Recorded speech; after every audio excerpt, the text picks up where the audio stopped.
নবীজি বলছেন কেউ যদি এই তাসবিহটা 100 বার প্রতিদিন পড়ে আল্লাহর সাথে সাথে তাকে 10টা দাস মুক্ত করে দেওয়ার সওয়াব আমলনামায় দিয়ে দিবেন।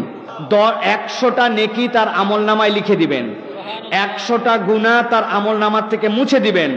আর নবীজি বলছেন ওর থেকে বেশি কেউ যদি বলতে পারে তাহলে ভিন্ন কথা, নচেত এই 100 বার বর্ণেওয়ালার থেকে উত্তম আমল ওই দিন আর কেউ করে নাই এই হিসাবে আল্লাহ লিখে নেবেন।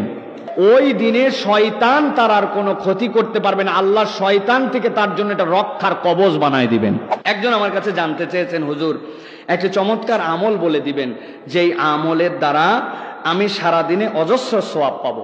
প্রিয় ভাইয়েরা, কোরআন সুন্নাহ এরকম তো অজস্র আমল আমাদের জন্য আছে, কিন্তু আমি আপনার কাছে একটা সহজ আমলের কথা বলতে চাই, যেই আমলের জন্য নতুন করে কোনো পেরেশানি নিতে হবে না।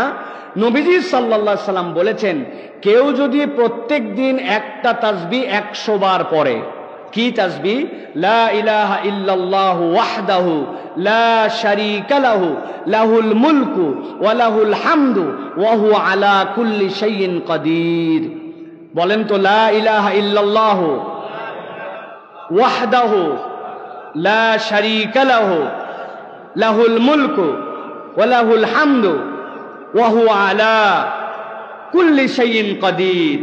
নবীজি বলছেন কেউ যদি এই তাসবিহটা 100 বার প্রতিদিন পড়ে আল্লাহর সাথে সাথে তাকে 10টা দাস মুক্ত করে দেওয়ার সওয়াব আমলনামায় দিয়ে দিবেন।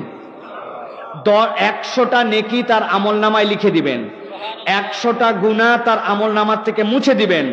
আর নবীজি বলছেন ওর থেকে বেশি কেউ যদি বলতে পারে তাহলে ভিন্ন কথা, নচেত এই 100 বার বর্ণেওয়ালার থেকে উত্তম আমল ওই দিন আর কেউ করে নাই এই হিসাবে আল্লাহ লিখে নেবেন। সাথে সাথে কেউ যদি লা ইলাহা ইল্লাল্লাহু ওয়াহদাহু লা শারীকা লাহু লাহুল মুলকু ওয়া লাহুল হামদু ওয়া হুয়া আলা কুল্লি শাইইন কাদির এইটা পড়ে ওই দিনে শয়তান তার আর কোনো ক্ষতি করতে পারবে না, আল্লাহ শয়তান থেকে তার জন্য এটা রক্ষার কবচ বানায় দিবেন। আমরা কি এটা পারবো ইনশাআল্লাহ?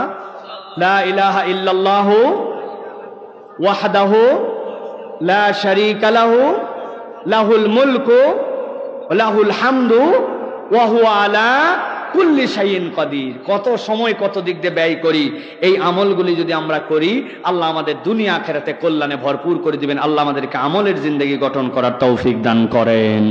একজন প্রশ্ন করেছেন, শেখ শীতে কান টুপি পরি বা অনেক সময় মানকি টুপি পরি, যেই মানকি টুপি আমি পরি তাতে আমার কপাল পর্যন্ত ঢেকে যায় এবং ওই কপাল ঢাকা অবস্থাতে আমি সিজদা করি, আমার নামাজের সিজদা কি হয়? সাথে আরেকটু জিজ্ঞাসা করতে চাই, তেলাওয়াতের সিজদা অনেক সময় তেলাওয়াত করতে করতে বসে থেকেই কোরআন বগলে ধরে দিয়ে ফেলি, সিজদার জন্য কি দাঁড়াতে হবে? দুইটা প্রশ্নই গুরুত্বপূর্ণ। একটি হচ্ছে শীতকালে আমরা অনেকেই মাফলার দিয়ে মুখ পেঁচাই, মাংকি টুপি পরে কপাল পর্যন্ত ঢাকায় রাখি।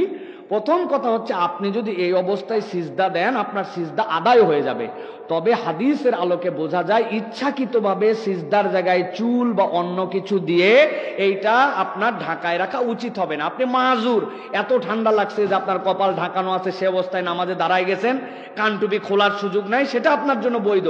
কিন্তু ইচ্ছাকৃতভাবে বরাবর কপাল ঢাকায় রেখে এইভাবে সিজদা দেওয়া মাকরু।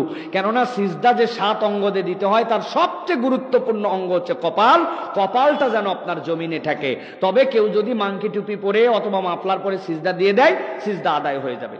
2 নম্বর তার প্রশ্ন হচ্ছে তেলাওয়াতে সিজদা কোরআনে যেগুলি আছে 14টি, এই তেলাওয়াতে সিজদা যখন আপনাকে দিতে হবে এটা উজুব। এখন তেলাওয়াতে সিজদার ক্ষেত্রে উনি বগলে এরকম করে কোরআন শরীফ পড়তেছে, পড়তে পড়তে বগলে নিয়ে ওখানে সিজদা দিয়ে দিল। তেলাওয়াতে সিজদার জন্য ফুকাহে কেরামের মতামত হচ্ছে সিজদাটুকুই ওয়াজিব, তাহলে এই সিজদা যদি দিয়ে দেয় তাহলে তার সিজদা আদায় হয়ে যাবে। তবে এটার মুস্তাহসান মুস্তাহাব পদ্ধতির কথা বলা হয়েছে যে বান্দা দাঁড়ানোর থেকে রুকুর পর এরপরে সিজদার প্রিপারেশনে যায়, রুকুর পরের থেকে সিজদা পর্যন্ত যাওয়া পুরাটাই সিজদার হালত।